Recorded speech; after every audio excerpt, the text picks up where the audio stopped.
بسم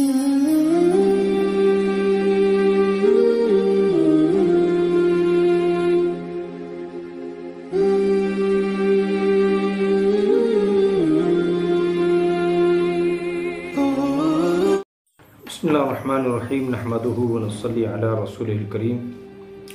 میاں بیوی کے حقوق قسط نمبر 7 ہو گیا۔ گھر دولت سے نہیں بنتا، یہ قسط ہو گئی ہے۔ تحمل مزاجی مرد کا کمال ہے۔ قسط نمبر 8 تحمل مزاجی مرد کا کمال ہے۔ میرے عزیزو، چونکہ مرد ذمہ دار ہوتا ہے، اس لیے مرد کا کمال یہ بھی ہے کہ اس کے اندر حلم اور بردباری ہو، اس لیے کہ کسی بھی قسم کی ذمہ داری کو نبھانے کے لیے اس خوبی کا پایا جانا ضروری ہے۔ جو شخص گھر کا ذمہ دار ہو یا کسی دفتر کا ذمہ دار ہو یا کسی ادارے کا ذمہ دار ہو اور اس کے اندر برداشت کا مادہ ہی نہ ہو تو وہ ادارہ یا گھر نہیں چلتا۔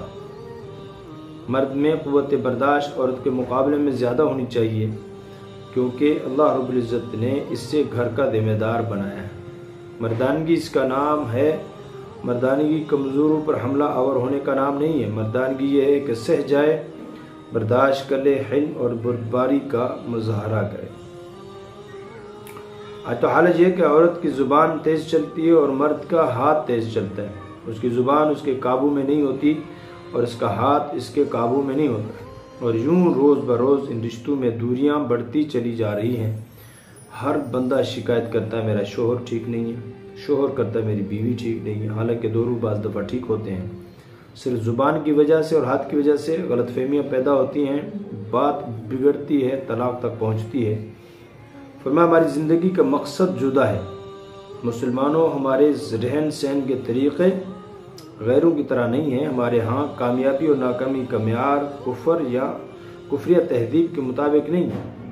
ہماری ترجیح مغرب کی گندی تہذیب کو سامنے رکھ کر ترتیب نہیں دی گئی، بلکہ ہمارا مقصد زندگی کچھ اور ہے۔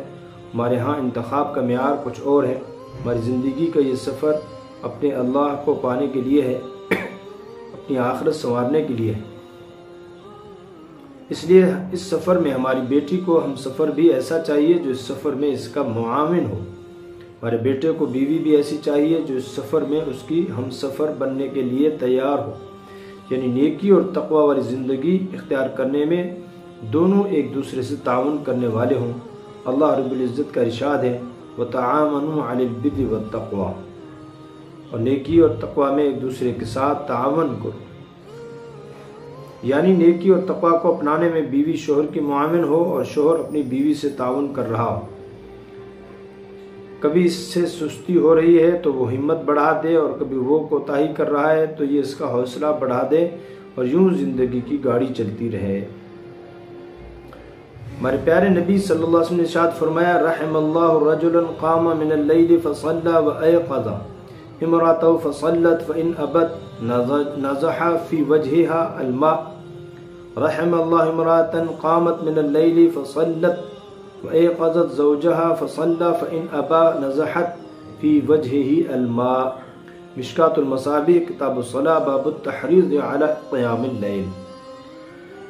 اللہ تعالیٰ اس آدمی پر رحمت نازل فرمائے جو رات کو اٹھے اور نماز پڑھے، اپنی بیوی کو جگائے، پس وہ بھی نماز پڑھے، اور اگر اس کے جگانے پر نہ جاگی تو یہ اس کے منہ پر پانی کے چھینٹے مارے، ڈنڈا نہ مارے، تھپڑ نہ مارے، غصہ نہ ہو، یہ کیا بات ہوئی تہجد نہیں پڑھتی، یہ کیا بات ہوئی کہ دین کی طرف نہیں آتی۔ زبردستی نے پیار سے محبت سے پانی چھڑکے اللہ تعالیٰ اس پر عورت پر رحمت نازل فرمائے جو رات کو اٹھے اور نماز پڑھے، اپنے شوہر کو جگائے، بس وہ بھی نماز پڑھے، اور اگر شوہر اس کے جگانے پر نہ جاگے تو یہ اس کے منہ پر پانی کے چھینٹے مارے، یعنی شوہر کی آنکھ تہجد میں کھل جاتی ہے تو وہ اپنی بیوی کو بھی اٹھاتا ہے، اگر وہ اٹھنے سے انکار کرے تو یہ اس سے اٹھانے کے لیے اس کے چہرہ پر پانی کے چھینٹے مارتا ہے، یا بیوی کی آنکھ تہجد کے وقت کھل جاتی ہے اور وہ اسی طرح اپنے شوہر کو بیدار کرتی ہے، تو فرمایا اللہ رب العزت کو ان دونوں کا یہ عمل اتنا پسند آتا ہے کہ اللہ تعالیٰ ان پر اپنی خصوصی رحمتیں نازل فرماتے ہیں۔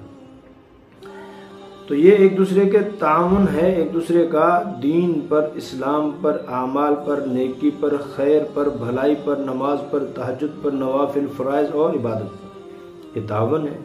اس طرح تعاون کریں، اس سے محبت بڑھتی ہے، اور عیب ڈھونڈیں گے کہ میں تہجد پڑھ رہا وہ سو رہی، وہ تہجد پڑھ رہی یہ سو رہا، اگر یہ عیب ڈھونڈیں گے تو عیب ڈھونڈنے سے، پھیلانے سے، بیان کرنے سے عیب دور نہیں ہوا کرتے، بلکہ وہ عیب غیبت میں بدل جاتے ہیں، اور غیبت سے آدمی اللہ سے دور ہو جاتا ہے۔